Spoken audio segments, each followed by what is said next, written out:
Olá, queridos e amados irmãos, a graça e a paz do nosso Senhor Jesus. Eu sou a missionária Alessandra Rocha, do canal A Verdade que Fortalece, esse canal criado para estudarmos verso a verso a Bíblia Sagrada, cujo nosso objetivo é alcançar o melhor entendimento da Palavra de Deus, que é a verdade para as nossas vidas, e fortalecer a nossa fé e a nossa alma através dessa verdade. Com o término do estudo do capítulo 8 da aula passada, nós concluímos a exposição do apóstolo Paulo sobre o Evangelho da Graça, manifestado e enviado por Deus a toda criatura, tanto para os judeus quanto para os gentios.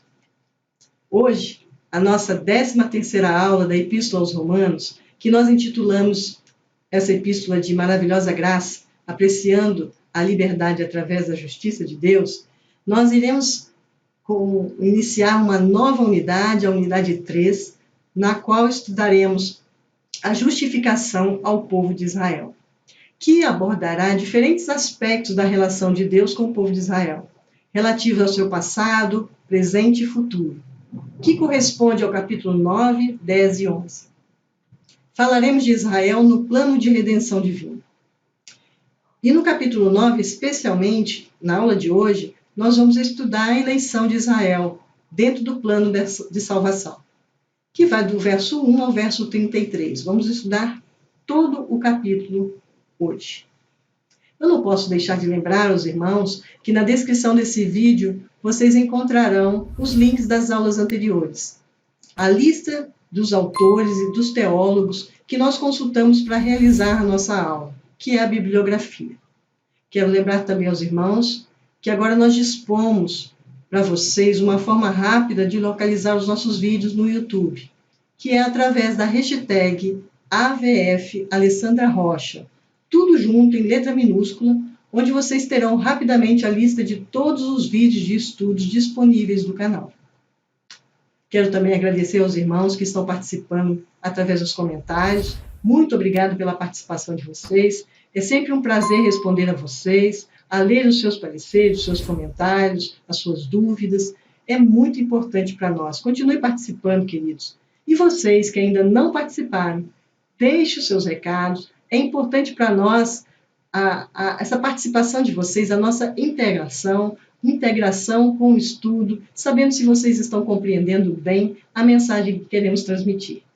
Divulgue também os nossos estudos, queridos. Isso é para nós uma forma de vocês também nos ajudar a evangelizar, porque o nosso objetivo é que essa palavra chegue aos corações e edifique vidas.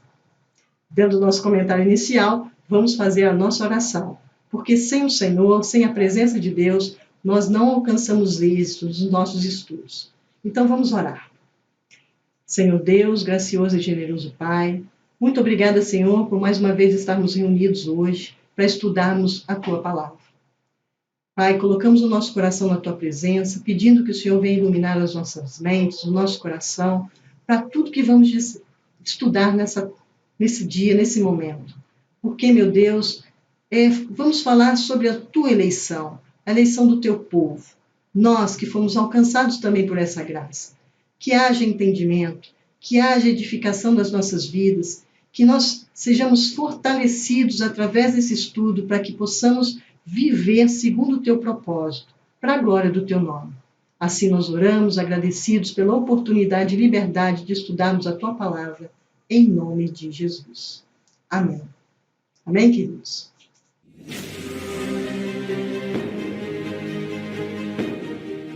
Assuntos da aula do capítulo 9. O objetivo da aula é esclarecer algumas verdades acerca de Israel. Paulo trata da questão à luz da oferta da salvação de Cristo aos gentios. Os judeus foram abandonados por Deus como povo? Eles ainda teriam um lugar ou propósito único no plano da redenção de Deus?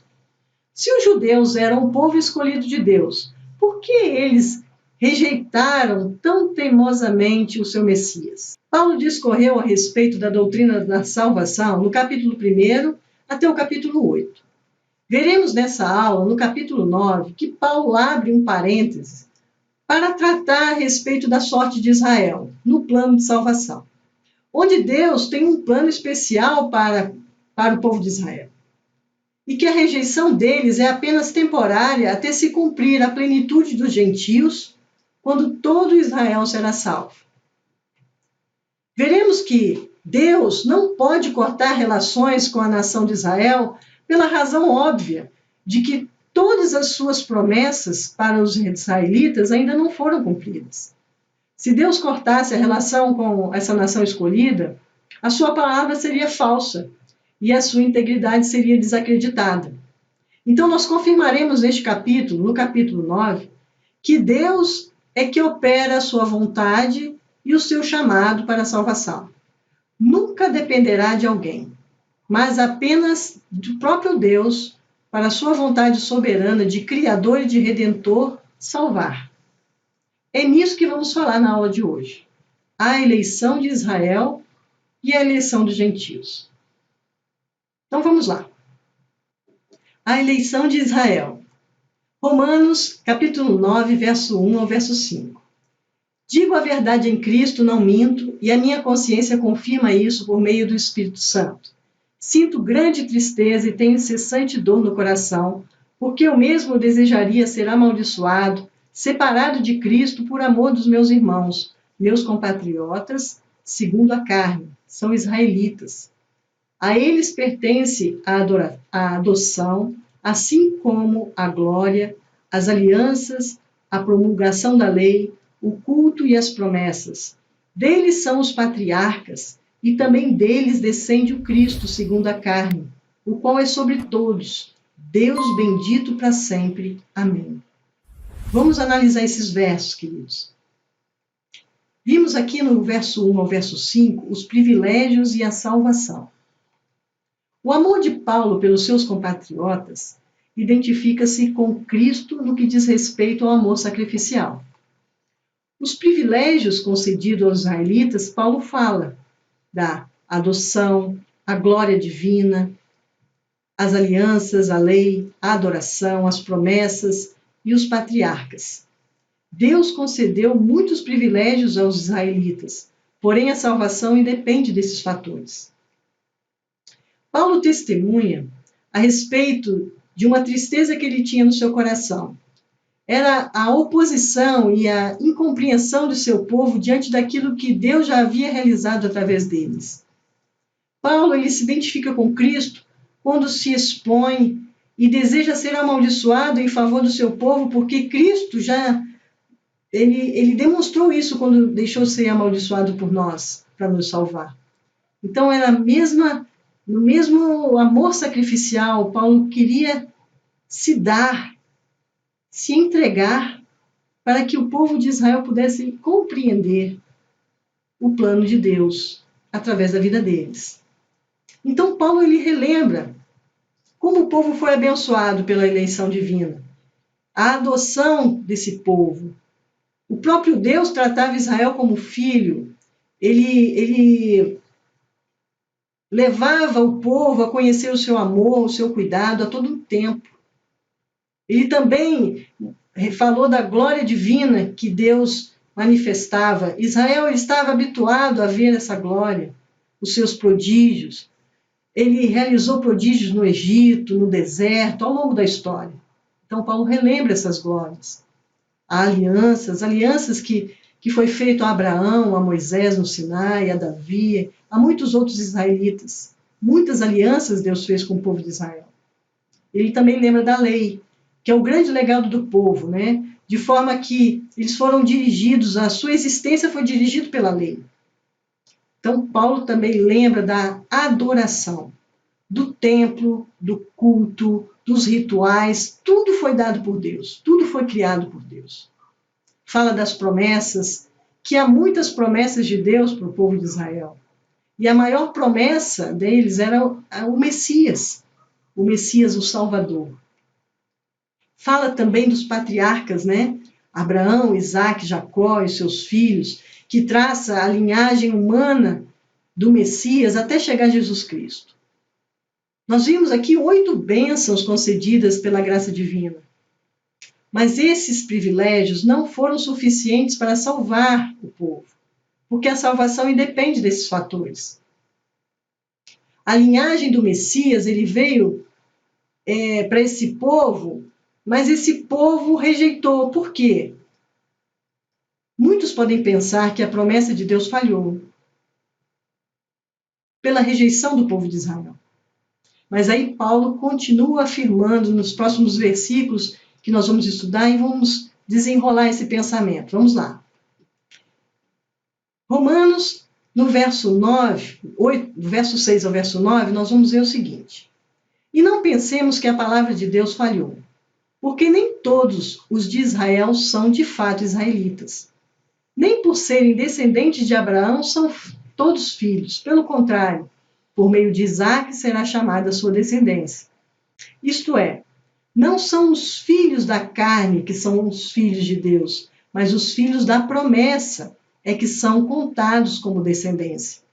Porque a palavra da promessa é essa: porque esse tempo voltarei e Sara terá um filho. Ora, vamos entender isso aí. Vamos entender essa escolha soberana de Deus que escolheu Isaque em relação a Ismael. Deus não falha, Deus não erra. Seu plano desenrola perfeitamente mesmo diante das falhas humanas. Existe uma diferença clara dos filhos naturais, os filhos da carne, e dos filhos da promessa. Esses últimos são providos por Deus. Então, o verdadeiro judeu é aquele que em seu interior, no íntimo do seu espírito, é circuncidado. É o Israel espiritual que aceitaram as promessas pela fé.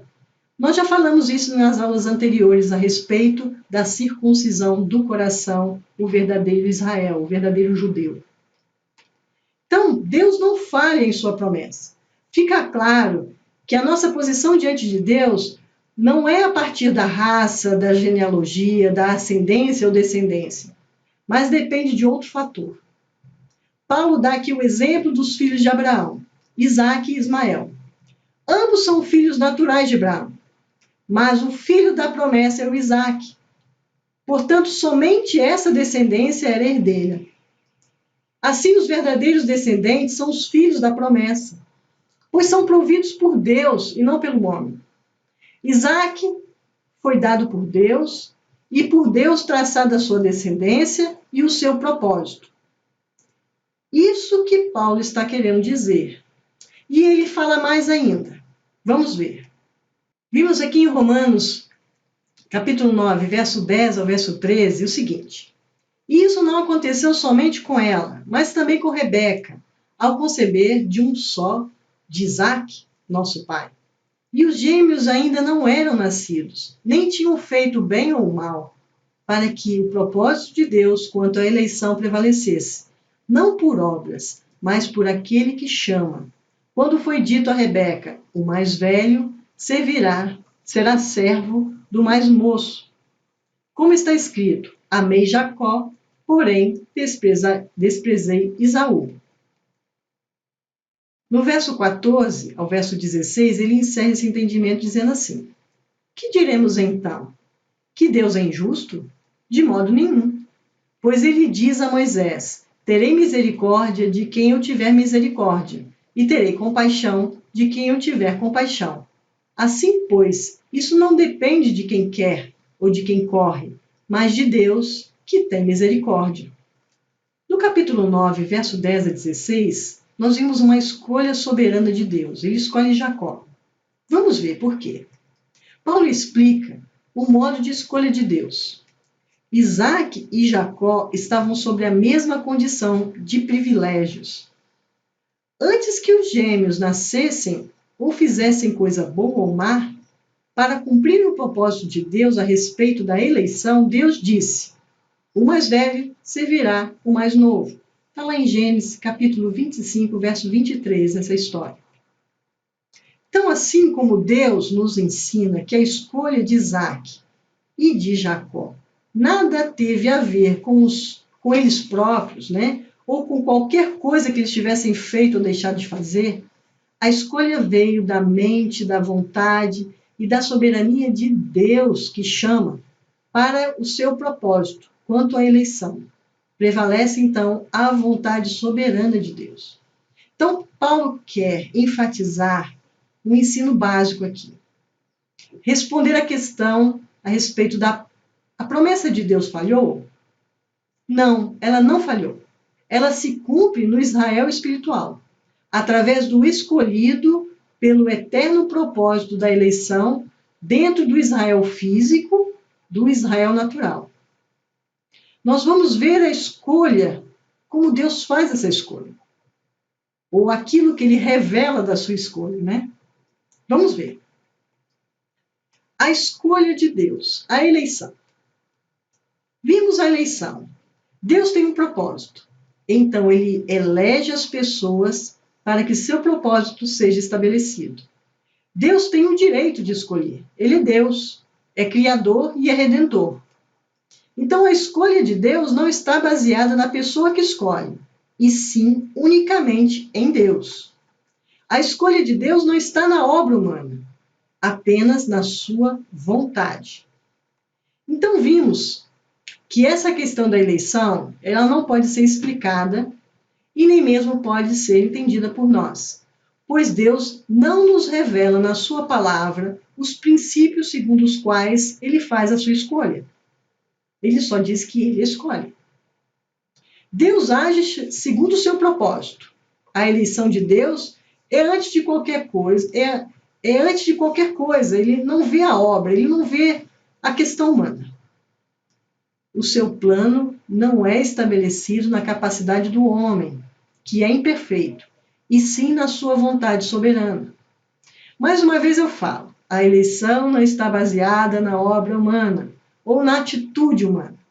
Se fosse baseado nela, Deus não escolheria ninguém. Porque o plano de Deus é perfeito e nós somos imperfeitos, somos pecadores. A nossa obra não passa de trapo. Então a decisão de Deus não depende de ninguém. É a vontade dele que prevalece. Ele é soberano, ele escolhe, ele é Deus, ele é Criador, ele é Redentor. Então ele tem todo o direito de escolher. É isso que nós vemos nesses versos, o propósito da eleição que Paulo nos fala. Nos versos 17 e 18, ele dá uma outra demonstração da eleição de Deus.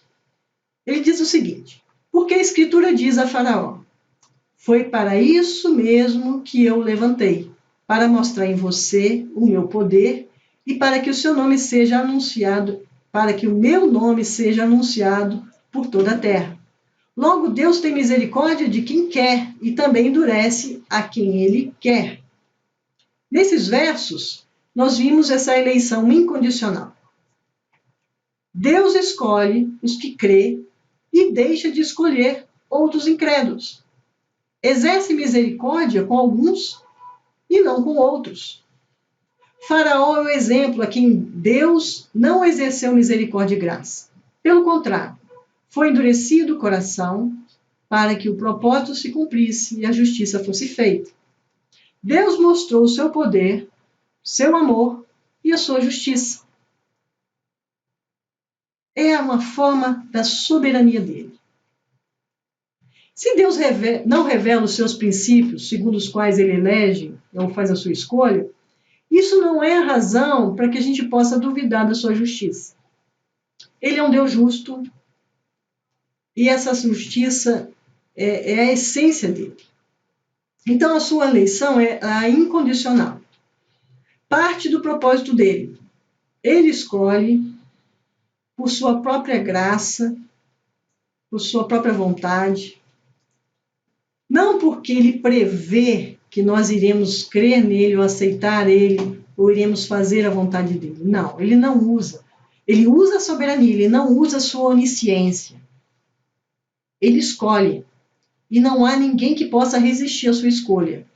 Então, se ele escolher uma pessoa torta, o poder dele vai endireitar essa pessoa. E da forma com que ele endireita a sua pessoa, ele vai mostrar o poder na pessoa. É assim que ele exerce.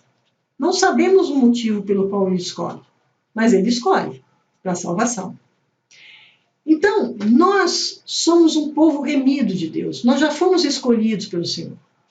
Então, nós passaremos a nossa eternidade louvando a Deus, nos humilhando diante dessa graça, dessa adoração, atribuindo a Ele e ao Cordeiro que tirou todo o pecado do mundo, que nos deu a salvação, reconhecendo que tudo procede dele. Ele é digno de toda honra, toda glória e de todo louvor.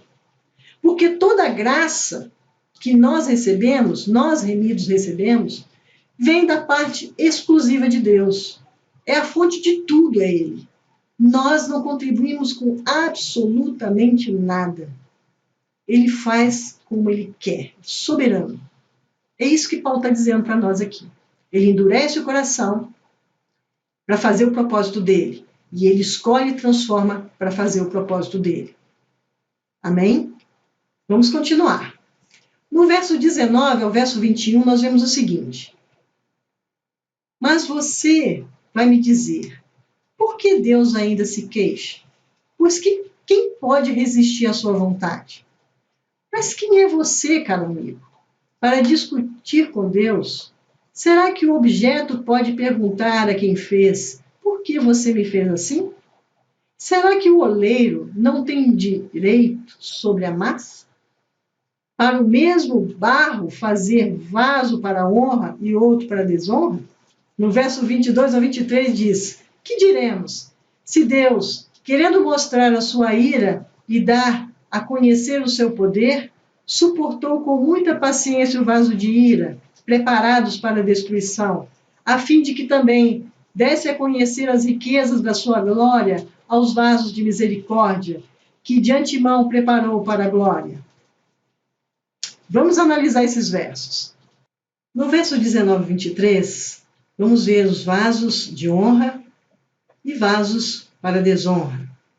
Paulo faz uma analogia do barro e oleiro, reproduzindo Isaías 45, verso 9. Apenas para calar a boca daqueles que se rebelam e desafiam Deus. Deus é Deus. O homem deve reconhecer sua condição de criatura e de pecador condenado, no qual pode ser agraciado com a obra salvadora. Deus tem direito de fazer do mesmo barro o vaso de honra e para desonra. Deus escolhe independente de nossas ações. Como então podemos ser culpados? Olha, a culpa vem pelo pecado. E todos pecaram. Todos são culpados independente de qualquer coisa. Todos pecaram e estão destituídos da glória de Deus. A graça salvadora, a ação de Deus é para salvar, pois na condição de condenação o homem já nasce nela. Todos nós nascemos com o destino de condenação, mas quando nós somos alcançados pelo Senhor, eleitos pelo Senhor, nós desfrutamos da graça salvadora, da obra salvadora de Cristo. Isso é um fato, queridos. Não podemos resistir à vontade de Deus. Por isso que nós muitas vezes não entendemos por que o Senhor escolhe pessoas completamente tortas, né? Que promoveram atrocidades, mas Deus escolheu. E através dessa escolha, ele não pode resistir, ele vai ser transformado. E essa transformação que Deus faz nesse homem é a prova do seu poder. Da mesma forma, ele coloca como fez com o faraó, o homem que as suas obras eram más. E ele era um homem poderoso. Então ele endureceu ainda mais o coração de Faraó para poder mostrar o poder soberano dele na vida e na ação dele no mundo. Para testemunhar, para glorificar o seu nome. Então Deus é soberano na sua escolha, para vasos de honra e vasos de desonra. Deus ele é soberano, amados. Não há como fugir do desígnio do Senhor. Será que podemos resistir a Deus? Claro que não.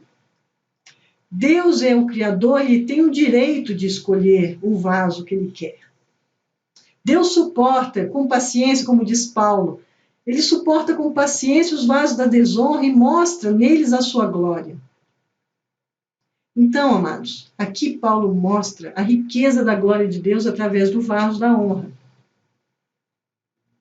E ele também mostra aqui que esses estão preparados para cumprir o propósito dele. Então, quando ele escolhe alguém, essa escolha tem um propósito e ele vai transformar essa pessoa para cumprir o propósito que ele tem.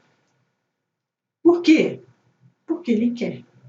Simples assim. segundo o que está ensinando Paulo aqui. Então, Deus ele age em perfeito acordo com a sua natureza divina. Deus nunca preparou ninguém para a perdição. A gente mesmo está perdido sem o Senhor. Aqueles que decidiram se opor a praticar o mal, eles recebem a justa condenação. O homem já está fadado a ser condenado. É isso que nós estamos vendo aqui. Paulo deixa claro, através das citações que ele coloca para embasar. Deus tem misericórdia com aqueles que ele quer ter misericórdia. Vamos analisar os versos seguintes. Romanos, capítulo 9, verso 24 a 26. Estes somos nós, a quem também chamou. Não só dentre os judeus, mas também dentre os gentios. Como também diz em Oséias, chamei de meu povo ao que não era meu povo, e de amada a quem não era amada. E no lugar em que lhes foi dito, vocês não são meu povo, ali mesmo serão chamados filhos do Deus vivo. No verso 27 a 29, ele diz o seguinte: mas Isaías clama a respeito de Israel. Ainda que o número dos filhos de Israel seja como a areia do mar, o remanescente é que será salvo. Porque o Senhor cumprirá a sua palavra sobre a terra, de forma plena e em breve. Como Isaías já disse, se o Senhor dos Exércitos não nos tivesse deixado descendência, nós nos teríamos tornado como Sodoma e semelhantes a Gomorra. Vamos analisar esses versos, queridos. Deus chama dentre os gentios. A escolha de Deus não restringe quanto à raça ou qualquer outra coisa que não seja a sua vontade. A escolha de Deus não tem barreiras. Os judeus não têm garantia de eleição. Os textos de Isaías, capítulo 2, verso 23, e capítulo 1, verso 10, cumpre a inclusão do gentio no plano de salvação, revelando o propósito de Deus em exercer a sua misericórdia sobre aqueles que não eram o seu povo. Por isso que Paulo recorre a Isaías para poder falar que os gentios também faziam parte do plano de salvação. A escolha de Deus, ela não tem barreiras. Oséias mostra isso claramente. Tem esse exemplo, essa verdade, de que os gentios faziam parte do plano de salvação de Deus, desde o início. Deus exerce misericórdia sobre aqueles que antes não eram o seu povo. Está escrito lá. Está escrito na palavra do Senhor. Então, Deus chama também dentre os judeus. Então, voltando para a eleição de Israel, Paulo cita Isaías, capítulo 10, verso 22 e 23, e capítulo 1, verso 9, que contém a promessa de Deus que salvaria um remanescente fiel, que daria continuidade às promessas realizadas aos patriarcas, constituindo-se este na verdadeira descendência espiritual de Abraão. O Israel espiritual são os eleitos dentre os gentios e judeus. Mesmo dentre os judeus, Deus escolhe os seus eleitos, como faz também aos gentios. Israel estava afastado do plano de Deus, mas havia um remanescente fiel a Deus. Paulo comprova, através das Escrituras, que Deus chamaria para tomar lugar na mesa de muitos que anteriormente não fariam parte do seu povo escolhido, ao passo que os filhos do reino, os judeus, seriam rejeitados até que ocorra o seu futuro restabelecimento.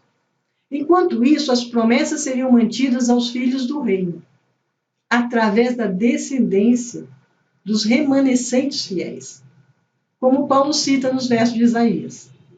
Então, esse faz parte do plano do Senhor.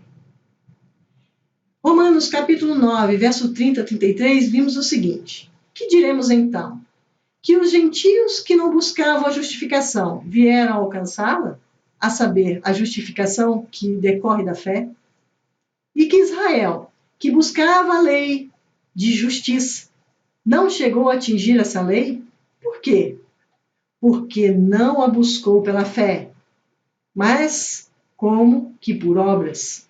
Tropeçaram na pedra de tropeço, como está escrito: eis que ponho em Sião uma pedra de tropeço e rocha de ofensa, e aquele que nela crê não será envergonhado. Vamos analisar esses versos, queridos. A incredulidade de Israel e a fé dos gentios. É isso que esses versos estão colocando. Paulo aqui apresenta dois grupos, gentios e Israel. Pela forma como ambos foram alcançados e rejeitados pelo propósito divino em salvar, pela graça que provém da cruz. Os gentios não buscavam a justiça de Deus, mas alcançaram pela fé. Israel buscava a justiça, a justificação, pela obediência da lei. Não alcançaram essa graça. O que Paulo está falando aqui?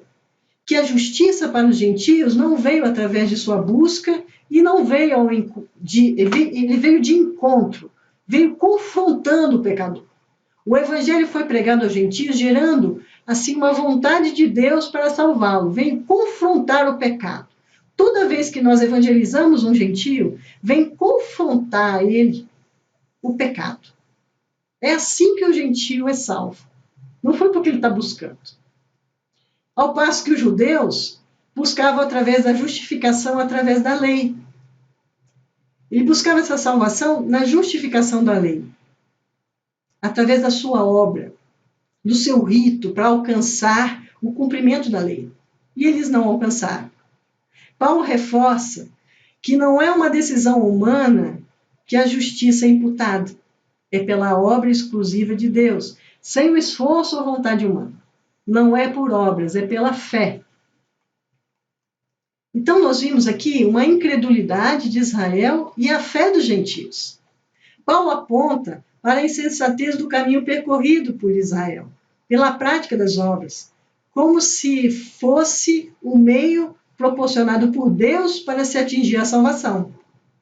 A fé é a única obra de Deus realizada no homem. É uma resposta a um chamado pessoal de Deus. É o resultado, é o fruto da palavra. A palavra é a semente. Então, o resultado do fruto da palavra de Deus plantada no homem. Então, a fé ela é brotada no homem pela vontade de Deus. Os israelitas eles buscavam a justiça através do cumprimento da lei, pela prática da obra de justiça. Eles acreditavam que eles iriam alcançar o cumprimento da lei, de forma plena. Porém, isso não foi o caminho que Deus queria que Israel percorresse.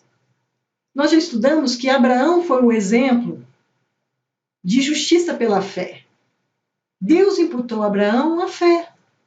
Ele foi justo por fé. Então, o homem, ele responde a Deus com fé. E isso demonstra que Deus tem trabalhado na sua vida.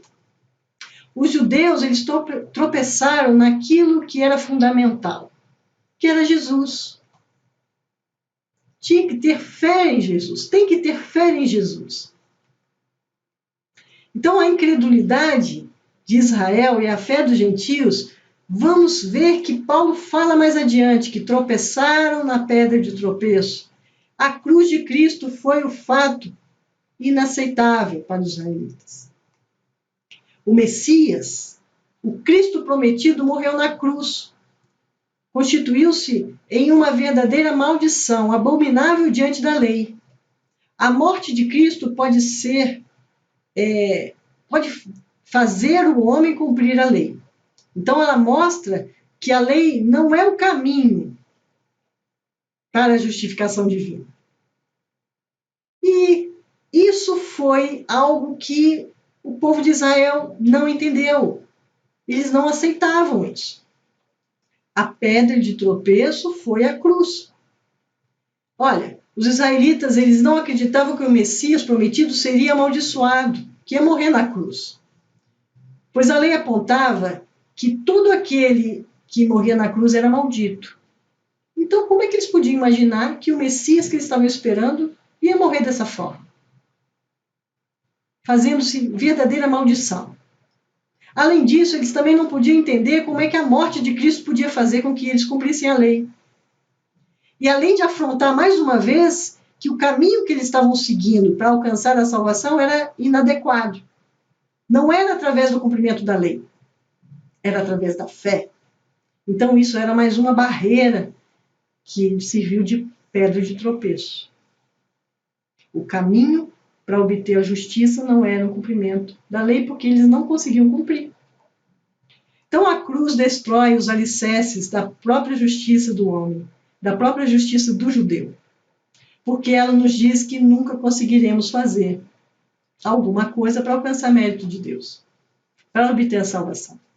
Mais uma vez Paulo coloca isso aqui. Está sendo até um pouco repetitivo isso, mas Paulo quer enfatizar essas coisas. Não é pelo mérito humano, é pela graça de Deus. Então a obra de Cristo na cruz é um sólido fundamento para nós alcançarmos a justificação. Nós já alcançamos, glória a Deus por isso. O Senhor já nos escolheu, glória a Deus por isso. Mas é o caminho para aqueles que ainda não conhecem alcançarem a pregação do Evangelho. Aos que depositarem a razão de sua fé em Cristo Jesus, vai alcançar de forma gratuita e merecida a salvação, a transformação. Há uma possibilidade dessa escolha. E por isso que nós temos que pregar o Evangelho. Vamos fazer aqui uma conclusão sobre a eleição. Os não crentes merecem juízo. Eles intencionalmente rejeitam o Evangelho. A doutrina da salvação diz que Deus é inteiramente responsável pela eleição, enquanto os homens são inteiramente responsáveis pela sua condenação. A eleição, em última análise, nós vamos admitir ser um mistério divino, uma revelação cuja plenitude jamais podemos alcançar. Paulo ele retrata de uma forma bem radical que os não crentes merecem juízo. O cristianismo, como já falei anteriormente, ele é radical. Contudo, ele não possui uma prática condenatória, pois quem julga, quem salva é Deus. Aos cristãos não cabe esse papel de julgar e condenar. Contudo, ao examinarmos a doutrina da salvação, nós vamos observar o fato de Deus ser inteiramente responsável pela eleição e os homens serem totalmente responsáveis por sua condenação. Essas duas são verdades claras e sólidas, mas como que elas são compreendidas juntas? É aí que está o problema. Eu não posso explicar, nem você pode explicar. Nós não entendemos como essas verdades podem coabitar juntas. Por isso que nós admitimos ser um mistério de Deus, um mistério divino. Uma revelação cuja plenitude jamais vamos poder alcançar e compreender. Este é um fato, mas não nos exime a responsabilidade de percebê-la na palavra de Deus e de ensiná-la com convicção. Tudo que é necessário para a nossa salvação e edificação de nossa fé foi revelado no Evangelho. E isso deve ser proclamado. E o Evangelho foi dito aqui em Romanos, no capítulo 1 até o capítulo 8. Ele foi todo ele desvendado passo a passo por Paulo. E nós temos que compreender e propagar esse Evangelho, porque essa é a nossa convicção. Mesmo que pareça loucura para uns, escândalo para outros, ou aqueles que rejeitam porque não conseguem estritamente explicar a razão da fé, não interessa. Existem até várias doutrinas que querem explicar a eleição. Eu não quero entrar no mérito dessas coisas porque causa muitos debates e controvérsias. Eu quero falar a vocês a respeito da palavra. defender essas teses não é o meu propósito aqui. Eu até gosto de citar o John Wayner, que diz o seguinte, que nós temos que nos deleitar na doutrina da eleição. Olha, se os apóstolos falam e nos exortam para o arrependimento, para a obediência, aponta uma liberdade, como que nós devemos escolher, como deve ser a nossa ação, é isso que nós temos que nos dedicar. É isso que nós temos que focar. Nós não temos que questionar, nós temos que aceitar e viver essa graça. Porque ela vai resplandecer na nossa vida, vai nos dar liberdade, vai nos dar salvação. E isso que é importante. Não queremos aqui explicar nos mínimos detalhes, porque se Deus não falou, é porque nós não precisamos entender. Essa é a razão. Não quero entrar aqui em teorias, porque há muito debate sobre isso.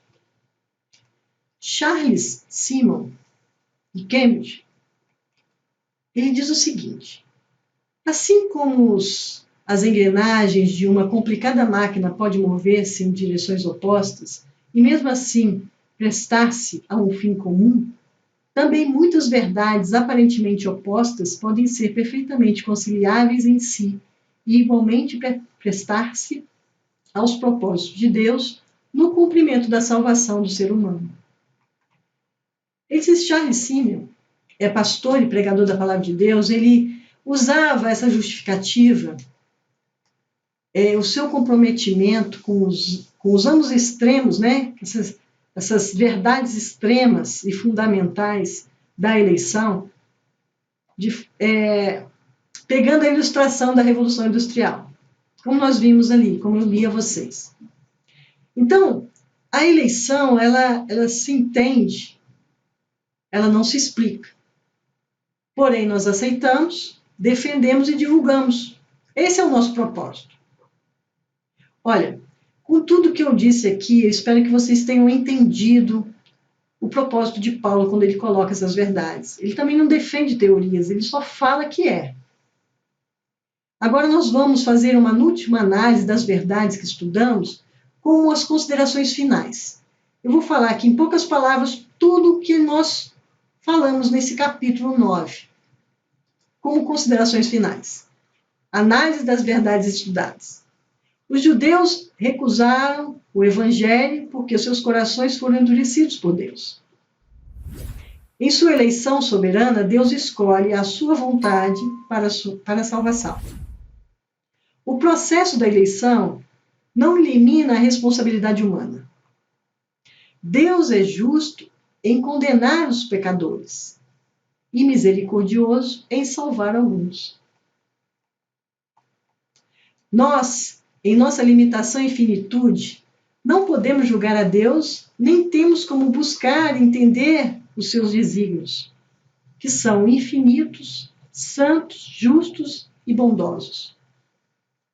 Conforme os planos de Deus, os eleitos são santificados e moldados conforme o caráter de Cristo, honrando a Deus com suas vidas transformadas. Devemos glorificar a Deus por sua transcendência. Dele, por meio dele e para ele são todas as coisas. Dele é a glória eternamente. A doutrina da eleição não gera frieza na evangelização e nas missões. A soberania de Deus garante que a pregação do evangelho nunca seja em vão, pois ele chama os seus eleitos através da pregação da palavra. Por isso que nós temos que pregar o evangelho. Deus quer que o evangelho seja proclamado, amados, por todo mundo, em todo tempo e fora de tempo. O ide do Senhor. Ide por todo mundo e pregar o evangelho a toda criatura. Através da pregação, o Senhor vai elegendo aqueles que creem na pregação. Então, aqui nós encerramos a nossa aula de hoje, queridos. Vamos orar Vamos agradecer a Deus, vamos pedir ao Senhor que nos dê um entendimento desses mistérios do Senhor pela fé. Senhor Deus, gracioso e generoso Pai, muito obrigada, Senhor, por estarmos reunidos neste propósito de estudar a Tua Palavra. Ajuda-nos, ó Pai, a compreender a Tua eleição pela fé. Mesmo que nós não encontremos respostas para os nossos questionamentos, a fé venha cobrir essas lacunas, venha preencher a nossa alma, venha encher de fervor as nossas vidas, a fim de que possamos glorificar o Senhor porque já fomos eleitos.